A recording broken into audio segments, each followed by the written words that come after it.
Most of the time, when somebody blocks a kick of any kind, it's because they just blew past their blocker. But when you have somebody seemingly run down an alley that leads him to the punter's foot, like a rainbow leads you to a small Irishman, you know you got out-schemed, and oh my goodness. This is one of the sexiest, most well-executed plays I've seen, so buckle your seatbelts because this is a lesson in smoke and mirrors and disguising the rush. And I'm telling you what, when you see how this gets pulled off, you'll have to contact your doctor for having an erection lasting for 4 or more hours despite the use of Viagra. So let's begin. A standard rush is usually pretty straightforward. Looking at the right side, we have 3 men down, 1 backer, and on the left side, it's a mirror. We'll look at 2 separate schemes. They use this game to show how their assignments are pretty locked in on this, but first punt, they bring everybody on the left, mostly targeting the long snapper, which is always a weak point. No offense to long snappers, you're just not looking up when you're forced to make a block, which is much harder. So typically, you want to bring it on that left side and attack the A-gaps on both sides, hoping for a hole to open up. But Bashasha has been thinking.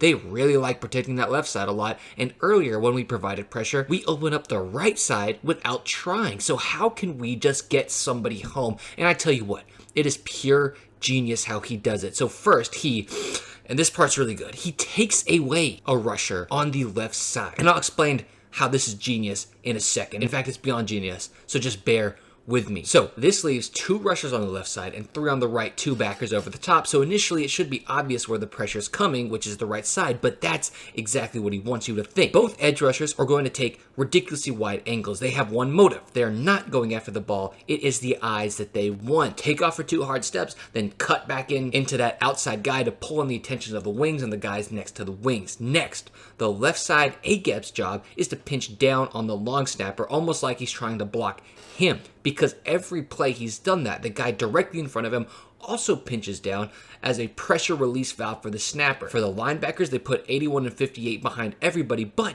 with 81 directly over their snapper because their job is to do one thing. They want the eyes of that linebacker. So play up, look like a quiet threat, and when the ball is snapped, boom, sprint over to your right. So now everything's look like it's going to the right. Blockers are running up the field. 81 sprints to the right, but everybody's all blocked up. So who is the sleeper cell in all of this? It's the man you'd least expect.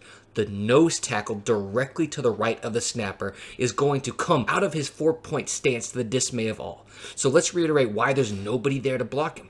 The left tackle has just pinched down to help out with the left side A-gap. The left wing is blocking the guy in front of him. And you remember how he didn't put another guy there in the alignment? Oh, this is where it gets genius. Well, that means that left middle blocker's assignment is to block the edge rusher if that linebacker doesn't come. So the 2 backers lined up over the middle have rightfully caught the attention of the personal protector by sprinting to the right in an act that can only be described as the most destructive choreographed ballet you've ever seen, which leaves the middle on the left side directly open as 45 loops around to come through absolutely untouched in the most beautifully amazing sequence you'll watch today. So I hope you're having an amazing day in peace.